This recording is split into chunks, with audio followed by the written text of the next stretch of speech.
जो इफिशियंसी है वो बढ़ती है। गैस्ट्रोइंटेस्टाइनल फंक्शन जो है वो इंप्रूव करता है, इससे पाचन प्रक्रिया हमारी बेहतर होती है, श्वसन प्रक्रिया बेहतर होती है, हमारे जो फेफड़े की क्षमता है वो बढ़ती है और उससे एंड्योरेंस बढ़ता है। ज्यादातर जो इम्यूनिटी की समस्या आती है उसमें सबसे पहला जो इन्फेक्शन हमारे शरीर में आता है वो फेफड़े के माध्यम से आता है। तो फेफड़ा यदि आपका स्ट्रांग हो तो हम अपने शारीरिक या रोग प्रतिरोधक क्षमता को बढ़ा के रख सकते हैं। तो यदि हम नियमित योगाभ्यास करते हैं तो प्रिवेंशन के माध्यम से ये जो फिजियोलॉजिकल बेनिफिट्स हैं उसको हम बेहतर प्राप्त कर सकते हैं। कार्डियोवास्कुलर एक्टिविटी, गैस्ट्रोइंटेस्टाइनल फंक्शन हो गया, एंडोक्राइनल फंक्शन हो गया, एक्सक्रीटरी फंक्शन हो गया, ये सारे के सारे अब जो बॉडी फिजियोलॉजी के कंडीशंस हैं वो बेटर होते हैं। ऐसा नहीं कि हम जो कुछ कह रहे हैं उसके पीछे तथ्य नहीं है, इसके पीछे तमाम स्टडीज हैं और वो सभी डिफरेंट जर्नल्स में, डिफरेंट रिसर्च पेपर में पब्लिश भी हुए हैं। मस्कुलोस्केलेटल फ्लेक्सिबिलिटी हमारी बढ़ती है, ब्रेथ होल्डिंग कैपेसिटी बढ़ती है जो हमारे खिलाड़ियों के लिए, तैराकों के लिए जरूरी होता है। जॉइंट्स रेंज और मोशन ये इंक्रीज करता है, ग्रिप स्ट्रेंथ वो इंक्रीज करता है। तो ऐसे तमाम स्टडीज जो है वो खेल के मैदान में भी देखे गए हैं और योग के अभ्यास से उसको बेहतर होते हुए देखा गया है।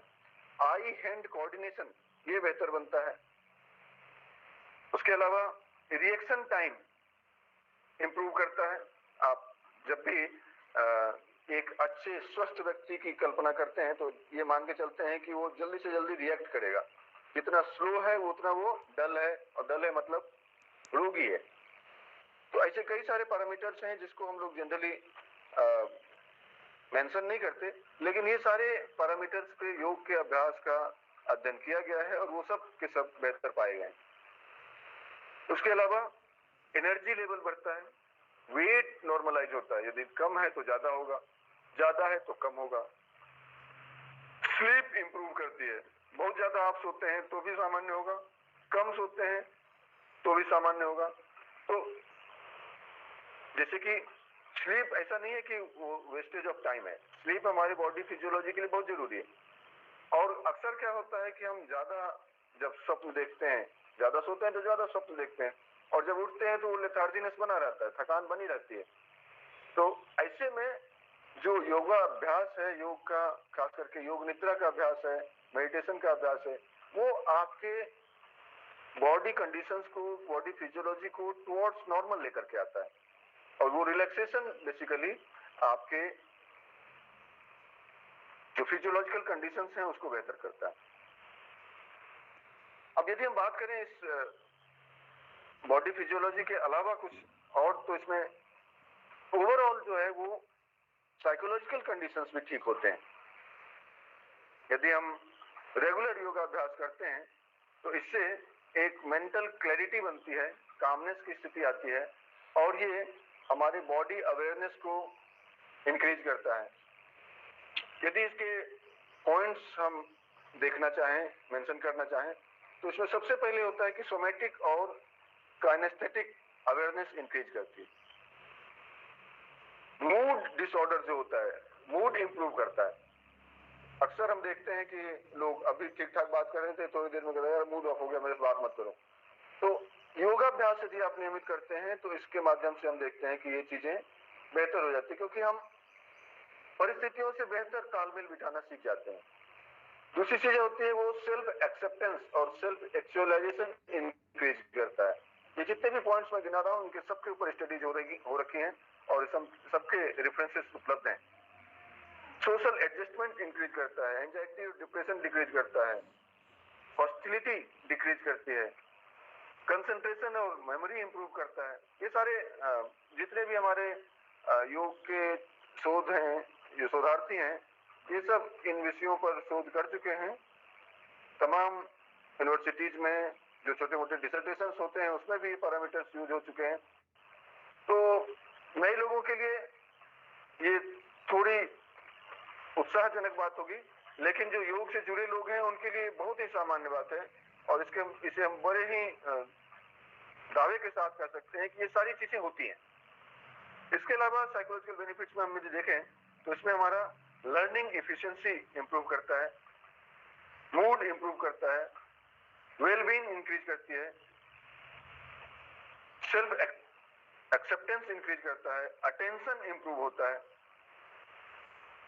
तमाम साइकोलॉजिकल बेनिफिट्स के अलावा हम कुछ बायोकेमिकल रिएक्शंस को देखते हैं। बायोकेमिकल जो पैरामीटर्स हैं उसमें क्या लाभ होता है, तो उसको देखते हैं कि हमारा ब्लड में ग्लूकोज का लेवल वो डिक्रीज करता है, सोडियम का लेवल ये डिक्रीज करता है, टोटल कोलेस्ट्रॉल डिक्रीज करता है जो आजकल बहुत ही कॉमन समस्या है। ट्राइग्लिसराइड की समस्या है, वो ट्राइग्लिसराइड का लेवल डिक्रीज करता है। एचडीएल कोलेस्ट्रॉल में वो इंक्रीज करता है और एलडीएल वो डिक्रीज करता है। कोलिनसिट्रेन इंक्रीज करता है और केटाकोलामाइन वो डिक्रीज करता है।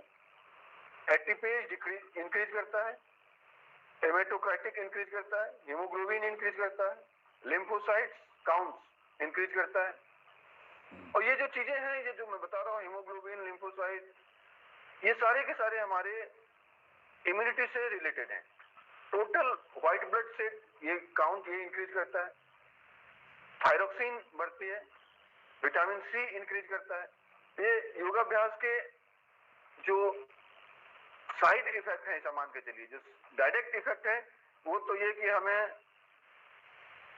मन के भावनाओं को नियंत्रण करने के लिए आ जाता है, हम परिस्थितियों से तालमेल बिठाना शुरू कर देते हैं।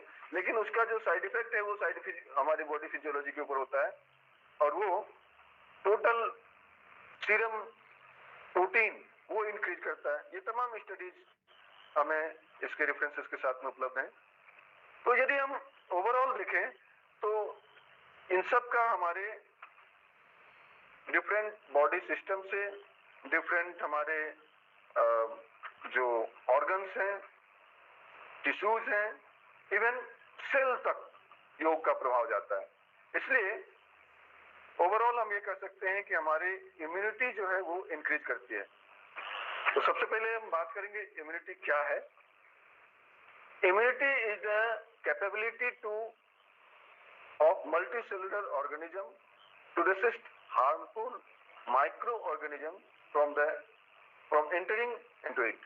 हमारी बॉडी में किसी भी माइक्रो ऑर्गेनिज्म जो हार्मफुल माइक्रो ऑर्गेनिज्म है उनके बॉडी में एंटर करने से जो परिस्थिति उत्पन्न होती है उसे बचाने में जो चीज हमारी मदद करती है, जो हमारी कैपेसिटी है, वो मल्टी सेलुलर कैपेसिटी, हमारे सेल्स के हार्मफुल इफेक्ट से बचने की जो क्षमता है वो इम्यूनिटी कहलाती है। Immunity involves both specific and non specific components. The non specific components act as barriers और eliminators of a wide range of pathogens irrespective of their antigenic makeup। और जो immunity है, immunity is the balanced state of multicellular organism having adequate biological defenses to fight infections, diseases। तो तमाम तरह के जो बाहरी एलर्जेंट्स हैं उनसे लड़ने की हमारी क्षमता वो इम्यूनिटी के रूप में जानी जाती है। कोई भी अनवांटेड बायोलॉजिकल इन्वेंशन है वो हमारी बॉडी के ऊपर एडिक्वेट प्रभाव डालती है। तो ऐसे में हमारे अंदर ऑटो इम्यून डिजीजेस डेवलप हो सकते हैं। कभी कभी ऐसा होता है कि बहुत सारा इन्फेक्शन झेलने के बाद हमारी बॉडी धीरे धीरे उन इन्फेक्शन से लड़ने लगती है और लड़ते लड़ते इतनी ज्यादा इम्यून हो जाने या कहते कि हमारी इम्यून सिस्टम इतना स्ट्रांग होने लगता है कि हमारे अंदर के सेल्स को ही नष्ट करने लग जाता है। वो है ऑटो इम्यून डिजीज। तो ऐसे ऑटो इम्यून डिजीज से बचने में भी इम्यूनिटी की महत्वपूर्ण भूमिका होती है। यदि आपकी इम्यूनिटी स्ट्रांग है तो ये ऑटो इम्यून डिजीज से भी आप बच सकते हैं और बाहर के इन्फेक्शन से भी बच सकते हैं। इस तरह से यदि हम देखें तो इम्यूनिटी को आप कहेंगे कि भाई हम यदि जानना चाहें, देखना चाहें, मेजर करना चाहें तो वो क्या बेसिक पैरामीटर्स हो सकते हैं। दो महत्वपूर्ण पैरामीटर्स हैं। एक तो हमारे ब्लड में हीमोग्लोबिन का लेवल यदि आप देखते हैं और ईएसआर का लेवल यदि आप देखते हैं, एरिथ्रोसाइट सेडिमेंटेशन रेट, जैसे हमारे बॉडी में हीमोग्लोबिन कम है इसका मतलब हम कमजोर हैं, और यदि एरिथ्रोसाइट सेडिमेंटेशन रेट ज्यादा है इसका मतलब हम इन्फेक्शन में आ चुके हैं। तो उसके अलावा कुछ और पॉइंट्स हैं, जैसे खास करके सीरम प्रोटीन और इलेक्ट्रोफोरेसिस, ये प्रक्रिया है जिसमें हम टोटल गामा ग्लोबुलिन को नापते हैं, जो आईजीएम और आईजीजी, ये 2 पैरामीटर हैं हीमोग्लोबिन के अलावा। इसके अलावा हम विटामिन ए लेवल को भी नाप सकते हैं, विटामिन डी लेवल को नाप सकते हैं, और ब्लड में आयरन के लेवल को और ब्लड में जिंक के लेवल को। इसलिए जब भी आप कोई कमजोरी बताते हैं तो डॉक्टर्स आपको सबसे पहले कहते हैं कि एक, खास करके महिलाओं को, कि आप एक आयरन की गोली लीजिए, एक जिंक की गोली लीजिए, और ये जो मल्टीविटामिन की गोलियां आ रही हैं विटामिन बी कॉम्प्लेक्स के अलावा, वो मल्टीविटामिन में ये सारी चीजें होती है, vitamin A, vitamin D, vitamin C, और बी कॉम्प्लेक्स के अलावा थोड़ा सा आयरन, थोड़ी सी जिंक, ये सब मिलकर के हमारी इम्यूनिटी को बूस्टअप करते हैं। तो इसलिए यदि आपको अपनी इम्यूनिटी को मेजर करना है तो इन 4-5 पैरामीटर्स को यदि आप चेक कर लेते हैं, इससे भी आपको अपनी इम्यूनिटी का पता लग जाएगा। और यदि आपको ये पता लग गया कि हमारी इम्यूनिटी कमजोर है तो हमें क्या करना चाहिए? तो योगाभ्यास तो आप करेंगे, लेकिन उससे पहले हमें कुछ डाइटरी मॉडिफिकेशंस करने पड़ेंगे। और डाइटरी मॉडिफिकेशंस क्यों करने पड़ेंगे? क्योंकि हमारे डाइट में इन चीजों की डिफिशियंसी ऑलरेडी है। सबसे पहले हमें अपने बॉडी में प्रोटीन की मात्रा को बढ़ाना चाहिए, डाइट में प्रोटीन की मात्रा को बढ़ानी चाहिए। दूसरा, विटामिन ए, प्रोटीन के लिए आप जानते हैं दाल है, दूध है।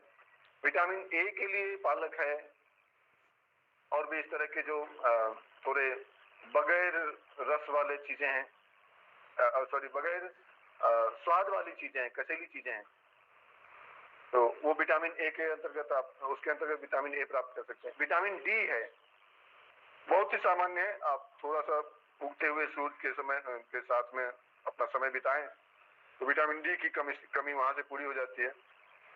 विटामिन बी कॉम्प्लेक्स है, तो विटामिन बी कॉम्प्लेक्स की तो आपको गोली लेनी पड़ेगी, आयरन और जिंक की गोली लेनी पड़ेगी, पर इसको आप तमाम अपने भोज्य पदार्थों से भी सामान्य कर सकते हैं। कोई जरूरी नहीं है कि यदि आप बहुत ज्यादा विटामिन बी की कमी है तो आप एक्स्ट्रा मेडिसिन लें, अदरवाइज भोज्य पदार्थों से अपने रेगुलर जो भोजन की सामग्री है उसी से इसका भरण पोषण हो जाता है। उसके अलावा लैक ऑफ, जो हमारी इम्यूनिटी वीक होती है, उसकी 2-3 वजहें और होती हैं। ये तो डाइटरी डिफिशियंसी हमने बताया, प्रोटीन की, विटामिन ए की, विटामिन डी की, विटामिन बी कॉम्प्लेक्स की, आयरन की और जिंक की। ये 5-6 चीजें यदि डाइट में डिफिशियंसी है तो आपकी इम्यूनिटी कमजोर होगी। इसके अलावा यदि आप फिजिकल एक्टिविटीज नहीं करते हैं, आजकल जो हमारा कोरोना की वजह से लॉकडाउन है, उसके वजह से लोग घरों में हैं और चाह करके भी कुछ नहीं कर पाते हैं, उससे और ज्यादा डलनेस हो गई है, और ये डलनेस की वजह से उनके अंदर इम्यूनिटी उनकी वीक हो रही है। तो फिजिकल एक्टिविटी जो भी, जितनी भी हो सके, जैसे भी हो सके, वो करनी चाहिए। भले आप सीढ़ियों पे ही चढ़े उतरे, या आप छत पे ही टहलें, थोड़े पुशअप्स या पुलअप्स जो भी कर सकते हैं। यदि आप योग का अभ्यास करना जानते हैं, चाहते हैं, तो तमाम तरह के वीडियोस यूट्यूब पे उपलब्ध हैं, या तमाम हमारे योगाभ्यासी, योगाचार्य हर शहर में उपलब्ध हैं, किन्हीं के भी मार्गदर्शन में आप योगाभ्यास कर सकते हैं। फिजिकल एक्टिविटीज बहुत जरूरी है, फिजिकल एक्टिविटीज की कमी से भी इम्यूनिटी की कमी होती है। और दूसरा है लैक ऑफ रिलैक्सेशन, एक्सर्शन की वजह से भी रिलैक्सेशन, इम्यूनिटी कमजोर होती है।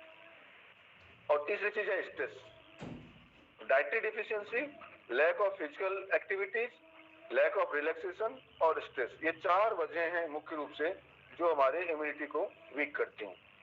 तो हमें फिर किन किन विषयों पर ध्यान देना चाहिए? तो निश्चित रूप से हमें डाइटरी मॉडिफिकेशंस अपनाने चाहिए, फ्रूट, वेजिटेबल्स और स्प्राउट्स का इस्तेमाल करना चाहिए, थोड़े से उगते हुए सूरज में या सनशाइन के एक्सपोजर में जाना चाहिए। एक्सपोजिंग, यदि आपको लगता है कि अटपटा नहीं हो तो थोड़े से आप अकेले में जाकर के उगते हुए सूरज को आप जीभ से बाहर निकाल करके आप शोषित कर सकते हैं। जीभ से विटामिन डी तेजी से अंदर जाता है। और उसके अलावा फिजिकल एक्टिविटीज और रिलैक्सेशन। और फिजिकल एक्टिविटी और रिलैक्सेशन के लिए क्या है आप सभी जानते हैं, मैं क्या बताऊंगा, वो है योग। तो बेसिकली इम्यूनिटी में जो डाइटरी डिफिशियंसी, फिजिकल एक्टिविटीज के अलावा जो तीसरी महत्वपूर्ण चीज है वो उसका कनेक्शन स्ट्रेस से। Immunity and its connection to stress can be discussed with. Stress में be the largest factor in determining our illness. हमारे शरीर में जितनी भी तरह की बीमारियां होती हैं उसमें से सबसे ज्यादा महत्वपूर्ण भूमिका वो स्ट्रेस निभाता है। जब भी आपका स्ट्रेस बढ़ेगा तो आप देखेंगे कि आपकी जो भी डिफिशियंसी है, जो भी समस्या है वो बढ़ जाती है। जैसे आप ब्लड प्रेशर के रोगी हैं तो ब्लड प्रेशर शूटअप हो जाएगा। यदि आप डायबिटीज के रोगी हैं तो आपका ब्लड ग्लूकोज का लेवल शूटअप हो जाएगा। तो स्ट्रेस क्या है, स्ट्रेस के साथ में हमारी इलनेस बढ़ जाती है। When we become stressed, our immunity system becomes less able to protect us. हमारा जो ये सिस्टम है वो तुरंत उल्टा काम करता है। तो द स्ट्रेस हार्मोन्स खास करके कॉर्टिकोस्टेरॉइड ये डिक्रीज कर जाता है। और कॉर्टिकोस्टेरॉइड जब निकलता है तो ये हमारे इम्यून सिस्टम को डिक्रीज कर देता है। इससे हमारे लिम्फोसाइट्स का जो काउंट है वो कम हो जाता है। लिम्फोसाइट्स जो व्हाइट ब्लड सेल्स जिसको कहते हैं, और हमारे शरीर में जो इन्फेक्शन से लड़ने की क्षमता है वो व्हाइट ब्लड सेल के साथ ही है। तो स्ट्रेस का इस लिम्फोसाइट के साथ में डायरेक्ट कनेक्शन है, किसके माध्यम से, कॉर्टिकोस्टेरॉइड के माध्यम से। और जब हम योगाभ्यास करते हैं तो ये स्ट्रेस कम हो जाता है। स्ट्रेस कम होने से फिर हमारे जो WBC हैं वो बढ़ जाते हैं, फिर हम इम्यून सिस्टम हमारा स्ट्रांग हो जाता है। Studies conducted across the globe prove that yogic relaxation techniques plays a vital role in increasing the immunity. तमाम तरह के जो स्टडीज हैं वो इसको सिद्ध करते हैं कि योगाभ्यास करना, रिलैक्सेशन, योग में जो रिलैक्सेशन वाला पार्ट है, एक्चुअली क्या होता है कि जब नए नए योग में आते हैं लोग तो खूब बल लगा करके, हमारे एक चचेरे भाई हैं, कुछ दिन पहले उन्होंने हमें बताया कि मुझे डायबिटीज डायग्नोस हो गया है।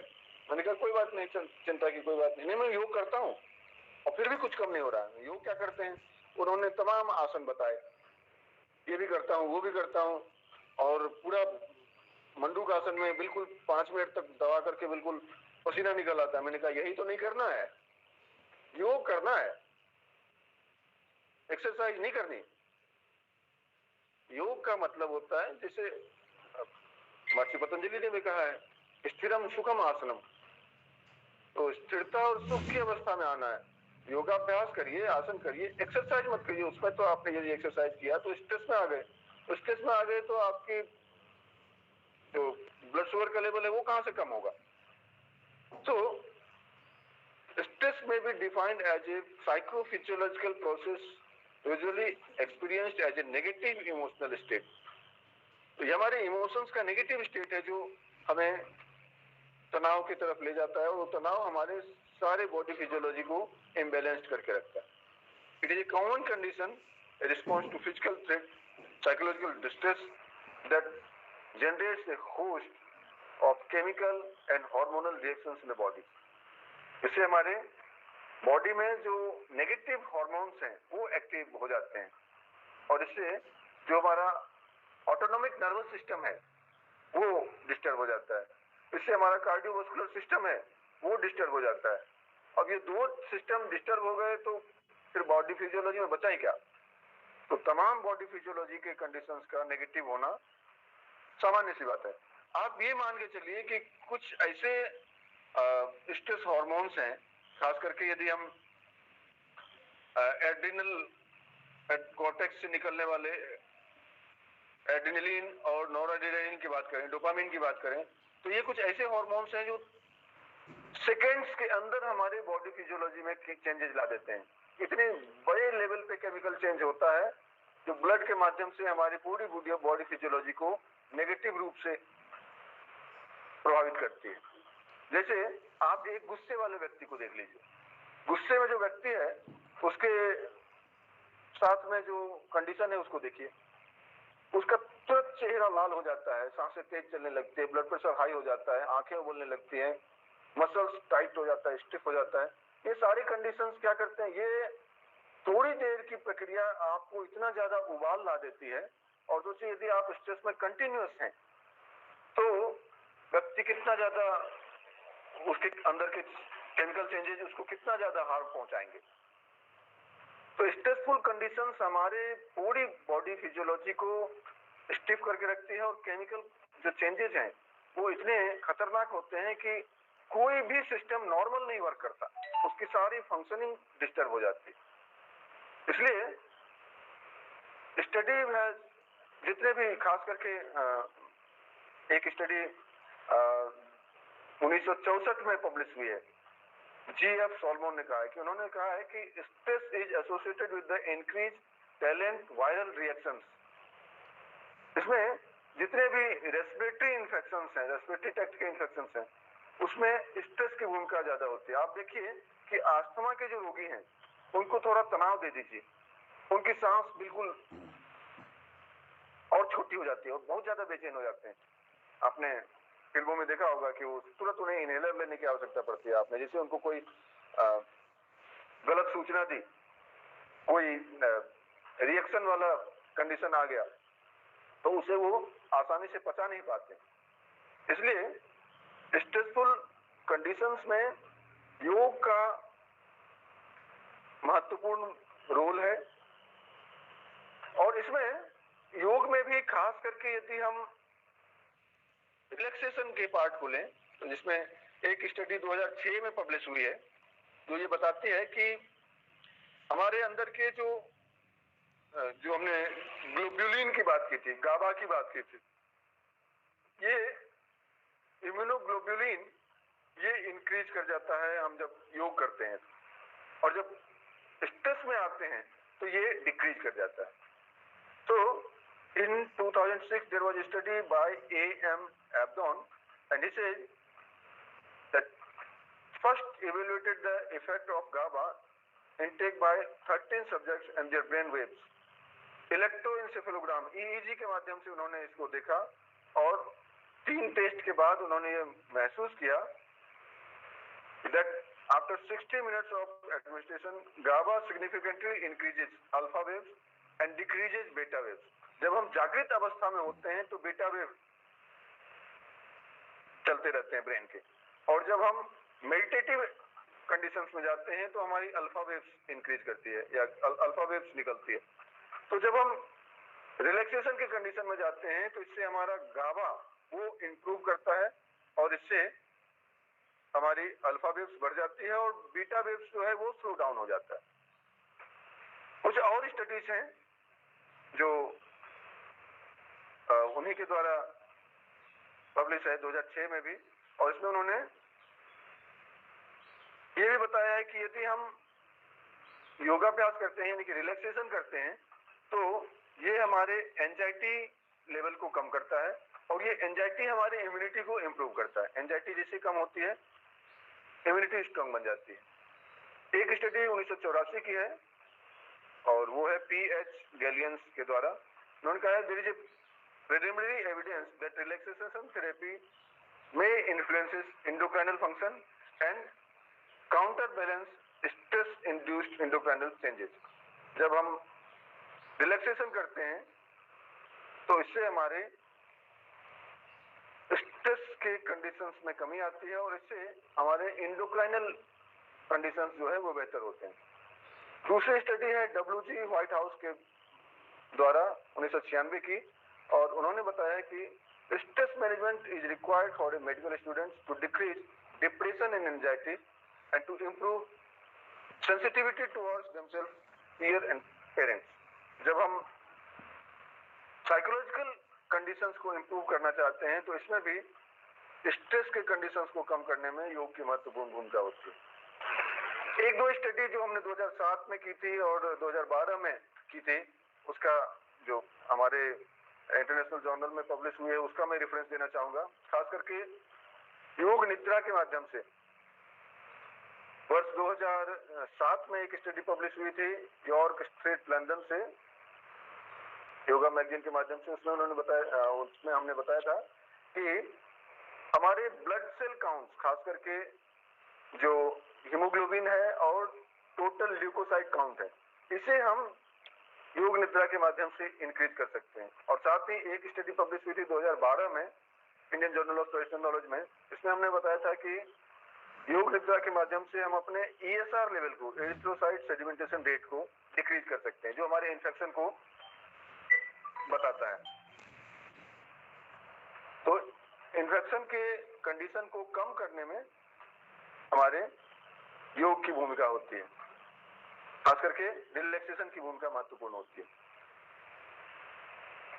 इस तरह से कई सारे और स्टडीज हैं, लेकिन अंत में हम अपने बात को यहाँ से समाप्त करना चाहेंगे। एक स्टडी जो 2009 में पब्लिश हुई है, और वो है अरविंद गोपाल, 2011 में पब्लिश हुई है, और उन्होंने कहा है कि जो योग है और स्ट्रेस है, उसका हमारे सेलुलर इम्यूनिटी पर डायरेक्ट प्रभाव पड़ता है। योग से स्ट्रेस डिक्रीज करता है और इससे हमारी सेलुलर इम्यूनिटी बढ़ती है।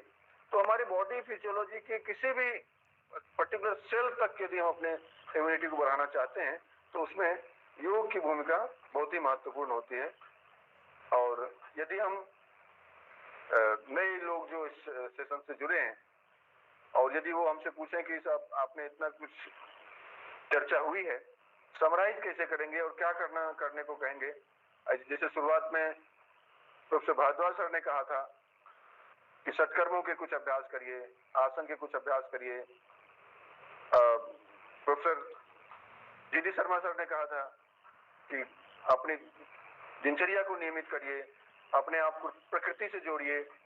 तो इन तमाम विषयों को यदि हम एक साथ संभालना चाहें, या कहिए कि इस कोरोना संकट के काल में इम्यूनिटी को ध्यान में रखते हुए योगाभ्यास को देखना चाहें, तो ज्यादा नहीं, बस आधे घंटे का यदि हम योगाभ्यास करते हैं, जिसमें खास करके 3 अभ्यास 10-10 मिनट के लिए मैं सजेस्ट करूंगा। और उसके पीछे रेफरेंसेस हैं, खास करके हमने स्वामी सत्यानंद सरस्वती की एक पुस्तक है, उसका रेफरेंस लिया है, जो उन्होंने बताया है कि सूर्य नमस्कार 10 मिनट स्लो डाउन। मतलब बहुत अक्सर क्या होता है कि नए लड़के होते हैं, वो तेज करते हैं और वो कहते हैं कि जी हम तो 100 राउंड तक कर ले जाएंगे। उतना ज्यादा करने की जरूरत नहीं है। आप 1 मिनट में 1 राउंड करें और ज्यादा से ज्यादा 10 राउंड आप सूर्य नमस्कार करें।